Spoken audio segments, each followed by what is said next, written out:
que toute autre équipe des grands championnats européens. Pour vous donner à titre de comparaison, le Barça est deuxième de ce classement, si on peut dire, avec 135 buts.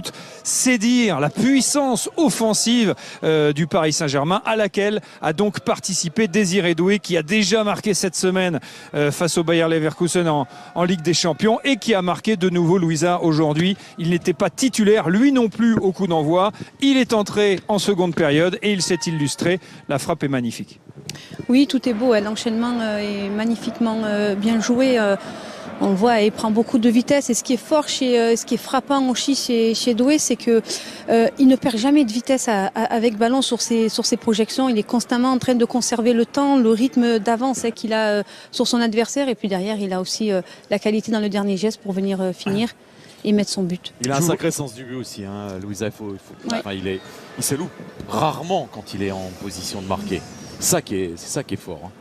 Je vous vois sourire et cligner de l'œil, Louis. Monsieur, je rejoins totalement Louisa. Elle a une analyse parfaite sur l'élément sur lequel on est axé. C'est vrai que c'est un garçon qui est prometteur. C'est un garçon qui a un potentiel énorme en lui. À lui de le travailler, à lui de continuer, à lui de faire par le travail. Tu sais, quand on arrive à cet âge-là, si on s'arrête, on n'y arrive pas. Si on continue à travailler, à bosser, puis je pense qu'ils sont tombés avec le bon entraîneur. L'entraîneur idéal avec ce staff qui sait les titiller, qui sait les faire jouer, qui sait leur donner du temps de jeu, les sortir, les mettre sur le banc, les faire revenir. Puis voilà, et on les voit sur le terrain, réalisent ce qu'ils réalisent. Mais ce Doué, il est en train de prendre le bon chemin, je pense. Mais c'est un bosseur, Louis, par rapport à ce que tu dis. Et on le voit d'ailleurs, le fait de revenir aussi vite après une blessure. Ça veut dire que le gars, qui est d'ailleurs un très bon garçon, très bien élevé, et franchement, il a tout, parce que, comme tu dis, il y a le talent, mais au-delà de ça, il y a l'envie de progresser tout le temps. Et c'est vraiment un grand avenir qui s'offre à lui. Il y en a un avec lequel j'ai eu l'occasion de discuter tout de suite après le match, c'est avec Warren. Warren, il me dit qu'il se sent de mieux en mieux. Ça se voit. Ça se voit, oui. Ok, ça va, vous l'avez vu comme moi, alors c'est bon. Non, mais il me l'a dit de... Non, on l'a vu un peu moins bien, mais on l'a vu un peu quand même. Déjà, non, on n'est pas d'accord. On n'est pas d'accord sur plein de trucs avec toi, Louis. Mais là, on est quand même. Mais là, je pense que tout le monde est d'accord. Comment te dire, mon cher Christophe, mon cher Christophe, ne pas être d'accord avec moi, il y a suffisamment assez de monde qui n'est pas d'accord avec moi. Mais je les comprends, je les accepte, je les embrasse, je leur dis merci, bravo, laissez-moi continuer avec. Bon, Louisa, bien. Mais à la fin, vous mettez toujours tout le monde d'accord. Mon cher Louis, c'est là votre force. Daniel et Christophe, Warren, comment vous l'avez vu? Bien, mieux, voilà. de mieux en mieux. Ouais. C'est ce que dit Daniel, ils l'ont vu aussi, peut-être moins bien que vous, encore une fois, mais ils l'ont vu aussi quand même. Eux, ils sont sur une hauteur. Voilà, c'est pour ça. Nous, on est au ras du sol. Celui qui a mis tout le monde d'accord, c'est Ousmane Dembélé aussi, qui a été très bon, très affûté en tout cas pour son retour en Ligue 1. On l'a vu cette semaine en Ligue des Champions.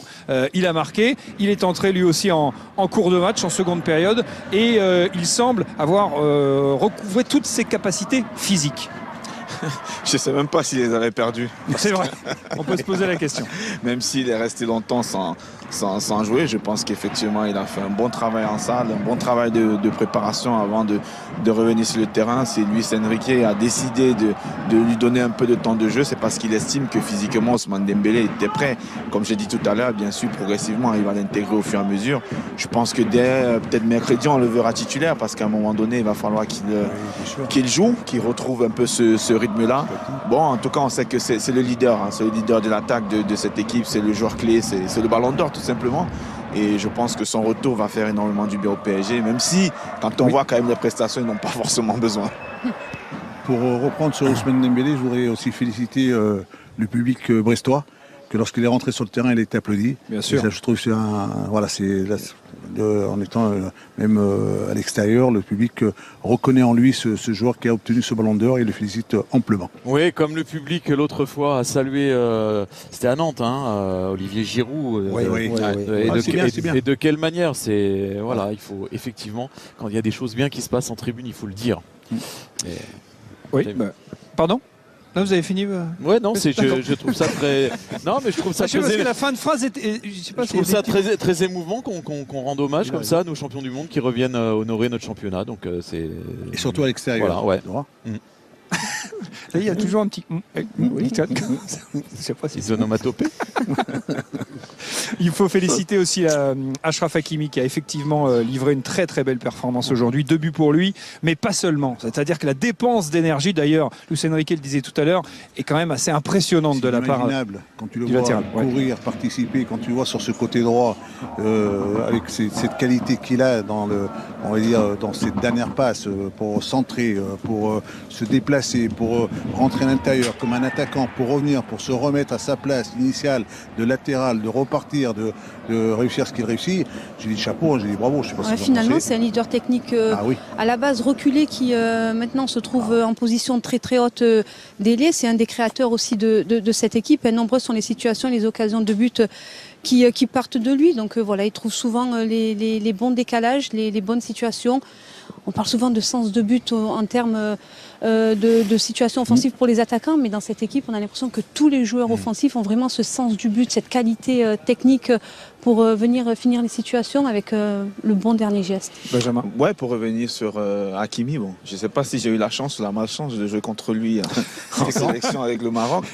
Et je peux vous dire que j'avais l'impression que moi j'étais plutôt arrêt gauche et que lui il était couloir droit. Donc pour vous dire l'énergie et cette volonté qu'il a depuis, et ça date pas forcément du PSG, il a toujours eu cette envie de se projeter énormément vers l'avant, effectivement. Donc je trouve que c'est un joueur qui a énormément de qualité. Il disait tout à l'heure le ballon d'or africain qui va être remis bientôt. Je pense qu'effectivement il le mérite largement au vu de sa saison. C'est un joueur qui est constant depuis des années. Il performe au haut niveau et j'espère pour lui qu'il sera aussi bon pendant la CAN parce qu'elle arrive aussi bientôt. Mais il faut vraiment associer sa performance dans laquelle il est, là où il le met, là où il lui demande de faire. Il a une liberté de s'exprimer, la liberté de sortir, la liberté d'aller de l'avant, de rentrer à l'intérieur, d'aller sur le côté, d'aller dans une surface de réparation. Voilà, c'est cette animation qui lui donne cette possibilité de devenir ce qu'il est Christophe, à l'heure actuelle. Ouais, je dis il faut vraiment associer son niveau de performance à Luis Enrique parce que aujourd'hui il explose comme ça aux yeux du grand public et on vante tous ses mérites de telle manière sous les ordres de Luis Enrique qui lui permet ça parce que il faut quand même pas avoir la mémoire courte, mais Achraf Hakimi a souvent été décrié parce qu'il défendait pas assez, parce que d'ailleurs il n'est pas resté au Real, il est pas resté, on n'a pas fait confiance, on lui a pas fait confiance non plus à l'Inter sur la durée. Bah, oui, il aurait pu en avoir au Paris Saint-Germain.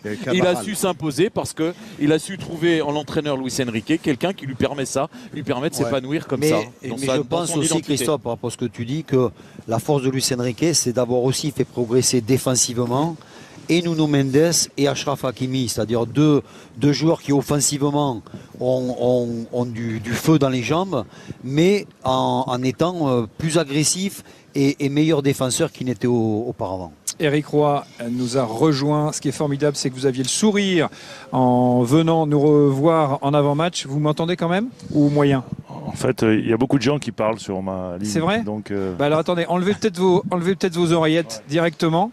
Et comme ça, là, vous allez peut-être m'entendre à peu près correctement. C'est mieux comme ça? Quel est votre sentiment après cette rencontre? Est-ce qu'il y a une certaine frustration? Ludo Ajorc nous disait qu'ils avaient l'impression de s'être battus comme ils pouvaient sans y arriver tout simplement. Ouais, je crois que on a vu que c'était compliqué. De toute façon, c'est vrai que voilà, c'est une très très belle équipe. On l'a dit, on a essayé, mais aujourd'hui, je pense qu'on n'avait pas les arguments, on n'avait pas les armes, et puis on n'a malheureusement pas saisi les petites opportunités quand elles se sont présentées. Donc voilà, c'est vrai qu'on était assez bien organisé, on a fait une assez bonne entame, mais après il faut être capable de, quand tu récupères le ballon, de pouvoir enchaîner quelques passes, de te donner des temps de récupération. Tu peux pas être tout le temps sous le feu du contre-pressing et de le perdre rapidement et du coup de subir, parce qu'en fait tu fais que courir et après au bout d'un moment ton niveau d'énergie baisse et après il se passe ce qui se passe. Donc tu peux pas monter au pressing sur Vitinha face au jeu, il te met ce petit ballon lobé et puis ce but. Alors après il y a des erreurs de placement aussi forcément de notre part, mais bon, on a fait le match qu'on voulait faire avec nos armes du moment.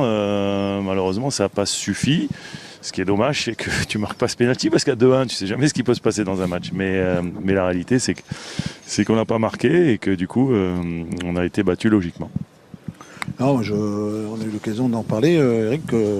Moi, je pense que tu peux travailler avec un groupe, en récupérant tes joueurs qui n'étant pas là ce soir, pour bien préparer la suite dans ce championnat, où c'est vrai que ça risque, comme disait Benjamin, c'est de jouer dans une seconde partie avec ces équipes pour essayer de s'en sortir le plus rapidement possible. Ouais, non, mais c'est sûr que on va dire le match, parce qu'il y avait 3 matchs dans la semaine, le match qui est important pour nous, c'est celui qui arrive. Voilà. Ce match au Havre, donc forcément. Maintenant, tu espères toujours faire un gros match, faire un exploit. Voilà, on a eu l'opportunité, on n'a pas su les saisir, et inversement, le PSG, comme souvent contre nous marque toujours pratiquement sur la première grosse occasion, nous marque toujours le but. Donc voilà, après c'est vrai que c'est difficile. Après, on a été courageux, je fais rien à reprocher à mes garçons. Ce qui m'embête, c'est le 3e but, parce que je trouve qu'il est un peu bête. On est frustré, on veut pourquoi pas essayer d'aller sauver l'honneur, mais voilà, 2-0 c'est quand même plus honorable que 3, quoi. Et je trouve que c'est dommage, parce que ça, du coup, ce 3-0 c'est un score qui est lourd, et même si c'est mérité pour le Paris Saint-Germain, il n'y a pas de problème, mais voilà, le goal average est aussi important, et c'est vrai que c'est la seule chose qui me frustre un petit peu sur cette fin de match, parce qu'après on a bien vu que ce Paris Saint-Germain il marche sur l'eau, tout simplement. Merci beaucoup, Eric. Merci d'être venu nous voir après cette rencontre. Bonne soirée et bonne suite de saison pour le Stade brestois. Les rendez-vous du Stade brestois, vous les avez découverts à l'instant. Découvrons ce qui vous attend sur Beansport. Nantes-Monaco, c'est mercredi. Attention, la 10e journée est en semaine. On sera à Nantes mercredi. Rendez-vous ensuite au Parc des Princes pour PSG Nice. Marseille-Brest, un très beau Lens-Strasbourg à suivre. Monaco, Paris Saint-Germain, Lille-Marseille et Rennes-Brest. Est-ce qu'on a le temps d'aller faire un tour avec la Ligue 2? Oui, non? Non, oui, on n'a pas le temps. Ah ils sont prêts. Oh, quand même, on y va rapidement. C'est le grand rendez-vous du samedi soir, présenté par Clément